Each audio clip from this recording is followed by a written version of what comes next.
も空気です。ゴムゴムの実です。誰もはやトメです。はい、昨日から始まってる3日連続のジャンプ深掘り企画ということで、今日はゴムゴムの実なんですよ。そう言ってからね紹介してほしかったんですけどね、私言われちゃったんでね。もちろんいろんなチャンネルでも嫌というほど考察されてると思うんですが、小屋ちゃんでもやらせてくださいよ。やります。そう、今ちょっと遅れてやるからこそね、いろんなチャンネルの考察とかコメントとかをまとめたんで、新しい発見があるかもしれませんよ。あります。はい、ということで今回はゴムゴムの実徹底検証考察会。もうやってくれへんこれ。まず軽くね話のおさらいをしたいんですけども、1017話でフーズフー、もう知ってます？もちろんこういうやつね。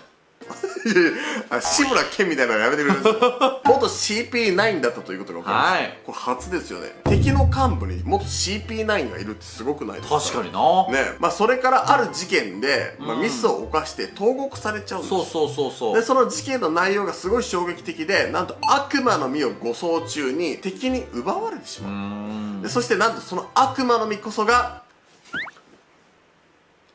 近づくやったら分かるけど、遠く行くってなんだこれ。ゴムゴムの実なんですね。ゴムゴムの実だったことが分かったんですよ。こちらのシーンご覧ください。12年前政府の船で護送中の悪魔の実が奪われた。そして2年前麦わらのルフィが頭角を現した時、俺は驚いた。あの時奪われたゴムゴムの実を麦わらが口にしてたからだっていうことで。びっくりですよね。びっくりした。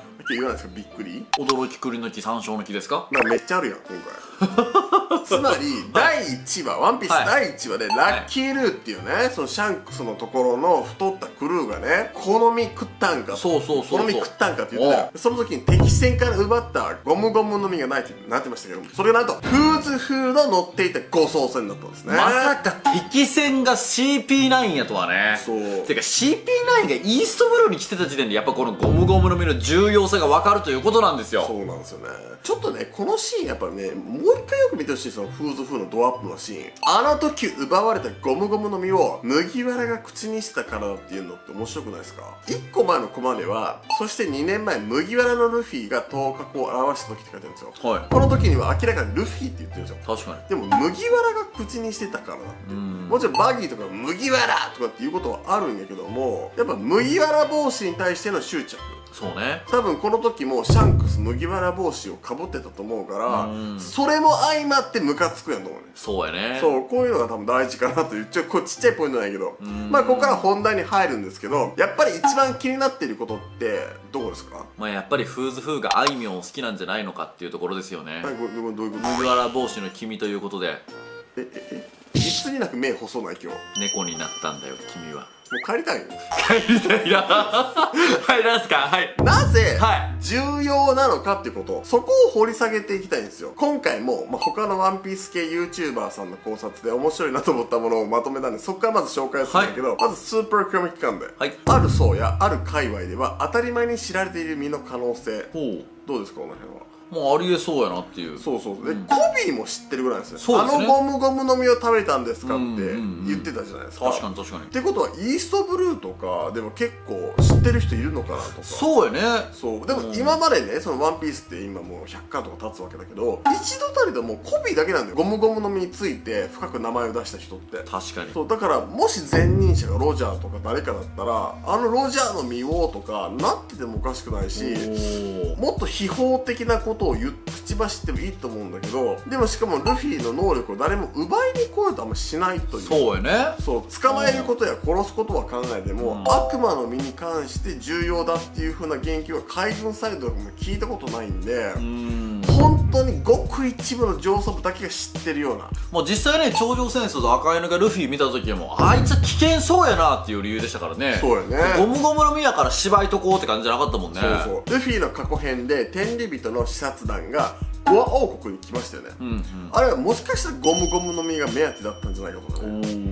でシャンクスが罪に問われないのは天竜人だからではないかと。そうね。それだから CP9 の船を襲うってことはもう政府の敵側やん。そうよ。そのくせに五老星のとこに挨拶行けんだよ。不思議よね。不思議なんよこれ。なんかどういうことなんていう。まあそれがあったから最新のジャンプが出るまではもしかしたら敵船を襲ったのは、まあ、黒ひげとか、まあ、チャオ海賊団で、そのチャオ海賊団からシャンクスが奪ったのかなと思ったんやけど、どうやら直接シャンクスが奪ったっぽいものも確定なんだよ。でゴムゴムの実は食べても実は金槌にならない説。ほう。ルフィって思い出してほしいんですよ。もともと金槌なんですよね。そうね。めっちゃ泳ぎが得意なやつが能力と引き換えに金槌になりましたって漫画としての設定は合ってるやん、でももともと金槌な人が悪魔の実を食べたことによって海に嫌われるということで金槌になります。設定としては意味がないよね、だからもしかしてゴムゴムの実だけは金槌にならないんじゃないかってことを言ったら、ルフィは元から泳げないことがミスリードになってるんじゃないか。でゴムゴムの実の最上の技、物体とか空間とか時間を伸ばすみたいな。ああ、なるほどね。そう、弾力を与えて攻撃を防ぐとか。であとはまあ前任者どうなんのって、まあ、ロジャー、ジョイボーイって言ってましたねっていう。なるほど。お願いします海賊団さん。これはね前任者やっぱジョイボーイって言ってますね。でこれ僕と同じで、まあロジャーではなさそうっていう意見。ロックスはもしかしたらロジャーよりかは可能性があるんじゃないか。なるほどね。でまあ特殊な能力があるんだよと。ボンデットわかります？もちろんもちろん。読み切り作品の、あれでゴムゴムの実出てきてるんですよ。でその時50億ベリーっていう値段がついてる。そうでしたっけ？そもそもやっぱゴムゴムの実でなきゃいけないこの重要なものであることは値段によって分かりやすくできてるんで、多分50億って言ったらワンピースの世界観とは違うかもしれないけども相当よね。そうね。ね、50億っていうお金の単位は違いない。月の古代都市あるやん。でそこにゴムが必要な可能性。僕もこの説結構推してて、やっぱねこのゴムゴムの実ということなんで、ゴームーン略してゴムゴムの実なんじゃないのかなっていうことを最近思ってるんですよね。それコメントでも来てました。そうで僕思うにゴムって空島でめっちゃ貴重やったやんか。輪ゴムをねなんか空島ないものやからっていうことが。確かに。でやっぱり空島でゴムが貴重、月でもやっぱ貴重やと思うよ。そうだやっぱり古代都市にゴムがあって何かなるのかなと。ジュンマッシュチャンネルの方では、まあこれもウォンデッドの関連性を説明しましてて、ドスケ海鮮丼さんのどんぶりさんのチャンネルでは前任者ロジャーだとしたらなぜ処刑から時間が経って護送していたのかということで、まあ、悪魔の実のことを説明するんだけども、能力者自身が死ぬとフワフワフワってまあどっかにまたさまよっていって、まあ、果実に実るわけじゃないですか。そうね。じゃあロジャーが死んでから赤髪海賊団がゴムゴムの実見つけるまで時間が経ちすぎている。確かに。護送するまでに、それなんでそこまで時間かけるのかなみたいな。だから違うんじゃないかと。どこへそもそも運ぼうとしていたのと。イーストブルーの、まあ、中なのか、そのテキラルフもねイーストブルーにあるんで、まあ、でっかい橋の国があるんですけど、まあ、それの終点と関連してるのかなと。なるほどな。そうであと護送していたのは本当にゴムゴムの実だけだったのかと。他も奪ってるかもしれないからね。そうめちゃくちゃあってもおかしくないやんか。でもなんでゴムゴムの実だけ奪ったのだろうみたいな方がなんかミステリアスで面白いと。でなぜ重要なのか、これまあもうみんな言うよね。ゴムゴムの能力でなければたどり着けない島がある。確かにね。まあラフテルなのか手に入れられないものもあるのか知らないですけど、声の力はゴムの能力と関係してる可能性。ゴムの伸びるという特性は声にも反映されてるのっていう。ルフィが最近出してる声ですね。そうなるほどね。でまあまたジョイボーイになる可能性の中の条件、イム様の消すべき灯火はゴムゴムを関係してる可能性。なるほどね。イム様クラスは多分絶対知ってんじゃん、ゴムゴムの絶対。そうね。なのでそのルフィ自身に検査してたけども、そもそもゴムゴムの実に対してなんか憎んでいた。なるほど。だからもう映画でね、それこそロジャーのことを恨んどったシキが、まあ、ルフィ見とね、うわーってなったように、イム様もうわこれゴムゴムの実やブサッみたいなやっとったのですね。ブサッ、グサじゃなくてブサッでレイトラさん、レイブントラッシュさんは、まあ、能力の覚醒はトランポリンとか風船、まあ、風船はあるじゃないですか。でギアパーキングっていう、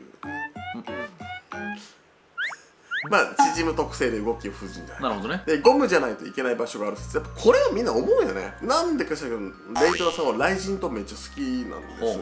雷神とって分かります？分かるわ。雷が一生落ちてる島。そう新世界入って一番最初にねちょっとやばい島みたいなところで雷神と出てくるんですけど、カサバーがいるから、まあ、ゴムじゃなくてもいいわけじゃないですか。確かにね。この辺の関係性も分からない。であとはここがレイトラの面白いところの考察なんですけど、どっ時様がおるやん、時々のみね、それゴムゴムの実を持ってきていた可能性。おお、なるほどね。基本時々の実を使いました。時様はね800年前から時を渡ってきました。飛びます、裸になって現れないよね。そうね。ターミネーター覚えてる？もちろん。裸になって現れてる。そうね。現代の世界ね。桃之助とかを未来に送った時って着物のまま現れたわけですよ。そうそう。ってことは物を持っていけるよ。おお、なるほど。そう、じゃあ悪魔の実も持っていけるのかなみたいな。おお、じゃあそこで持ってきたと。そう。面白い。800年政府は探し続けていたと。で、ワノ国近海からイーストブルーへ。で、14年間海を漂っていたのかも。なるほどね。いろんなことを考えると、あ、なるほど、時々の実によって飛ぶものは何も人間だけじゃなくて物も飛ぶんやと。確かに確かに。これはちょっと面白いな。で、ゴムゴムの実についてのコメントもめちゃくちゃ面白くて、ゴムの覚醒によって世界の滅亡を防ぐ、世界を滅ぼすほどの力っつったら何の能力でした？グラグラですよね。そう、このトリトンさんはまさにそれを書いていて、対グラグラの実ということで対抗策として重要視したんじゃないかな。ああ、なるほど。まあだからかつてエネルに対して相性バチコリ有利だったように、黒ひげに対してもめっちゃ有利になるんちゃうんかと。そうそう、覚醒したらね、周りに影響を与えるって言われてますから、パラミシアは。確かに確かに。ゴムの大地を作り出して、基盤をゴムに変えられるんで、振動をなんかこうできるんじゃないんだろう。まあ建物の免震あるやんか、地震対策でそれでゴムを使われるらしいんですよ。ああ、確かに。そうだから理にかなってるなと思って、まあ実際片栗がね周りを餅にしてたからね、こういったこともできるかもしれないね。そうだからね、カイドウもさ、ゴムゴムのなんだってみたいに言ったけど、ゴムゴムの大地みたいな、それなんだって言うわなみたいな。確かに確かに。続いて、オペオペの実のように最上の能力がある。オペオペの実っていうのは不老手術ができるっていう。そうですね。パラミシアの中でもちゃんとこれ究極の奥義みたいなのってやっぱあると思うんですよね。っていうかそもそもいろんな能力バトルって奥義ってあんじゃん。まあありますね。例えば僕たちが好きな幽遊白書だったら 100% っていうところをね、筋肉をこうってやるやつがあったり、浦飯祐介だったら特大霊感があったり。あ、確かにね。で、ドラゴンボールだったらカメハメハももちろん奥義なんやけど、元気玉っていうものがその上にあったりとか。またリーの八問とかね、ナルトの急になんかリールできて、なんでお互い主人公が言わへんねやなんでところが俺も言ったやろ。確かにね。そうルローニケンシンだったらね、クズ流線の上に天かける竜のひらめきがあるとか、そうですね。そういうことだと思うんですけど、なんか身の最上の技って今のところなんかオペオペぐらいしか分かってないんで、もしかしたらゴムにもあるんじゃないかみたいな。はい。で、こちら今さんありがとうございます。ルフィがカイドウにやられたタイミング、このタイミングで明かされたのは能力の重要性を強調するためでは、ゴムゴムのなんだってみたいなところで、しばらく経ってフーズフーがゴムゴムの実っていうキーワードを出すってことはもう重要なのはもう分かってるんやけど、より強調するためにこの場で出したというふうなことをおっしゃって。はい、次、キンさんありがとうございます。覚醒後の能力が重要である。ゴムゴムの実は一部の人間しか知らない空白の100年に絡んだ実じゃないか。深いよね、なんかね。なるほどね。そしたらさっきの時様が持ってきた説みたいな、ちょっとおって思っちゃうんだよね。で、こちらの方はですね、時間という概念を伸縮させるという。ゴムはなんか物体をね、伸ぶ、これもちろんゴムが入ってるわけじゃないけども、ちょっと伸びたりするじゃん。確かに確かに。で、僕のそのジーンズもステッチなんで伸びたりするんですよ。こうやってほら、こうやって伸びるんですよね。っていうように物が伸び縮みするのはもちろんあるんやけど、時間に影響を与えるっていう考え方。面白くないですか？まあ確かにね。そう、ちょっと先の未来が読める見聞色もあるように、時々のみたいに時間を渡れるように時間を伸び縮みさせることができたらすごくない？まあ確かに確かにね。これとちょっとやっぱ似た考え方ってやっぱりロングリングロングランド編で出てきたノロマ講師だと思うんですよね。おお、なるほど。そう、フォクシーのノロノロビームでノロマ講師を出すっていう技じゃないですか。じゃああれに当たったらスローになるじゃん、こうやって。っていう風に時間を操ることはもう初期から出てたん実は。じゃあゴムも覚醒して時間を早めたり戻したりすることができたら、もしかして過去ワンチャン切るの？すごいな。これはちょっと戦いにおいてもチートじゃないですか。いや、すごいな。ね。で、続いて如月さんありがとうございます。レッドラインはゴムゴムの実の能力で作られた。はい、見たら時間はさっきは伸縮って言ったけど大地までも伸ばす。なるほどね。あんなにでっかい壁が自然にできるのはもう不自然すぎると。確かに。なので悪魔の実の能力でやったという。なるほど。そう、僕は一応レッドラインはそのマグマグの実の前任者とか前々任者がみんなで力を合わせてなんかこうやったんかな、大地を作ったのかなって思ったんやけど、ゴムの力によって伸ばすすっていうのはね覚醒しすぎやろと思うけど、確かにな、すごい規模だけど面白いなと思いました。なるほどね。マロマロさんありがとうございます。ゴムの覚醒でラフテルが浮かび上がる、やっぱラフテルに行くために必要なキーじゃないのかってことですよね。でもどうなんだろうね、ロジャー海賊団も言ってるんで、ゴムゴムの実が必要なこと分かっても持ってた可能性どうなんやろうな。そうよね、それはちょっと本当謎ですね。でですね、ロジャー海賊団がイケてるのでゴムとラフテルは関係ない。そう、これはね先ほどの逆ですよね。まさに僕が言った。はい、続いて継承イコール魂が宿ってる。はいはいはい、言ったらもう麦わら帽子とかゴムゴムの実に前任者とか前々任者とか歴代とか最初の魂が宿ってるんじゃないか説、どうなんだろうこの辺って。まあ全然あり得る話ですよね。あり得る話だよね。フーズフーの継承しちまったんだからっていうセリフがあるわけですけど、継承っていうのなんかね目的とかそんなもん一緒にまでなんかこう宿ったのかなみたいな。まあでもルフィからしたらね、預かってるだけですけどって感じよね。まあ確かに確かにね。でゴムゴムの実と麦わらの帽子と継承っていうのがちょっと気になってますよっていう。それだけ大切なゴムゴムの実を簡単にルフィに、まあ、食べられたわけですよシャンクスはね。シャンクスは全てを分かっていてルフィが食べるようにもしかしたらワンチャン仕向けたのかな。そうやな。でまあやっぱりここで、まあ、すごい重要になってくるっていうのが、まあ、このゴムゴムの実の可能性をね気づいて、まあ、実はルフィをちゃんと捕獲しようとした人物がいるんですよね。はい、そう、それがヒグマっていうんですけど、また出てきたよ。こいつを捕まえて見せ物小屋に売ってやろうかみたいなことを言うとったんやけど、あれは自分が捕まえてどっかに持っていくためにこの己の野望のためにルフィが必要やったんじゃないのかな。もしゴムゴムの実がすごい重要でそれが分かってたら億万長者やね。ヒグマさんだから彼は分かってたんですよ。それを憎きシャンクスに邪魔されてしまった。じゃあなんであんな小舟で海出たんやほんま。いやいやあれでいけるかなっていう、ちょっとやっぱり山長かったからさ、海舐めてたら山長かった。そうなるほどなるほど。そうで次がねちょっと僕面白いなと思って、ゴムゴムの実が始祖の実で全ての実はゴムゴムの実から派生していった。最近完結しちゃいましたけども「進撃の巨人」もやっぱ始祖の巨人って言って始まりのやつがいるんですよ。どんな実もいきなり全種類ポンって誕生したわけじゃないってやつ。1個作って2個できてみたいな感じだと。だからゴムゴムの実って紫なんですね。どういうことですか。始祖のふりかけって紫やん。小屋ちゃんクルーがこの夏アゲアゲ、まあ1個できて2個できて4個できてっていう感じかなって思って、だから最初ゴムって言ったらなんかイメージしにくいんだけども始祖の実っていうのが俺ちょっとなんかもう響いたんよね。そうね。でゴムゴムの実と麦わらの継承ってやっぱりロジャーがゴムゴムに能力者だったのかなっていうことで、これはね僕もお願いしますと同じ否定派なんですけど、僕は肯定派なんですけど、なんでロジャーがルフィと同じ技を使ってなかっただけなんじゃないのかなって思うんですよね。隠してたっていうか、カタクリもそのルフィと同じようなことできたじゃないですか。でも普段は違う使い方してたじゃないですか。っていうことは悪魔の実の使い方ってその使った人によって変わると思うんですよ。でこれじゃなんで僕らがその可能性に気づかないかっていうと、小田先生がわざと隠してるんですよ、メラメラの実の存在で。あれはサボがエースのことをリスペクトしてるから危険を結構そのまま使ってるだけで、実は実を食べた人によって能力の使い方って変わるんじゃないのかなと。バリアとかはバリアとかはもう古代から伝わってるから同じやつもあるのよ。だからこれもミスリードなのよ。ゴムゴムの実はいろんな可能性があるのよ、使い方に。実際ルフィもディアセカンドとかって最初思いついてへんやり方やったやん。確かにそう、あれはそれこそサイファーポールの戦いの中で身につけた技やったりするわけで、いろんな戦い方がある中でロジャーは違った使い方をしてるから一見一緒の実だなんだっていうこと気づかないと思うのよ。すごいですね。そうということを思ってるんで、僕はロジャーが結局ゴムゴムの実なんじゃないのかっていうのを。どんな使い方したんですかロジャー？ロジャーはもうそれはあれよ、もう最初からギアセカンドみたいに超速ポンプみたいな感じにしとって、カムサリとかも実はこうゴムゴムの実のおかげでキュンっていけてたんやでみたいな、そういう感じやと思うね。ちょっとゴムゴムの実がここに来てね、いろんなこう意見を出し合えるぐらいまた面白くなってきていいなと思いますよね。オペオペの実もやっぱり50億ベリーで取引されてて、不老手術ができる実であって、時々の実っていうちょっとチート級のものもあったりとか、ゴムゴムの実、そうよ、ちょっとほんまに面白いなと思って気になりますね。そう、ほんと最近ねペラペラ喋ってくるもうフーズフーからもう目が離されへん。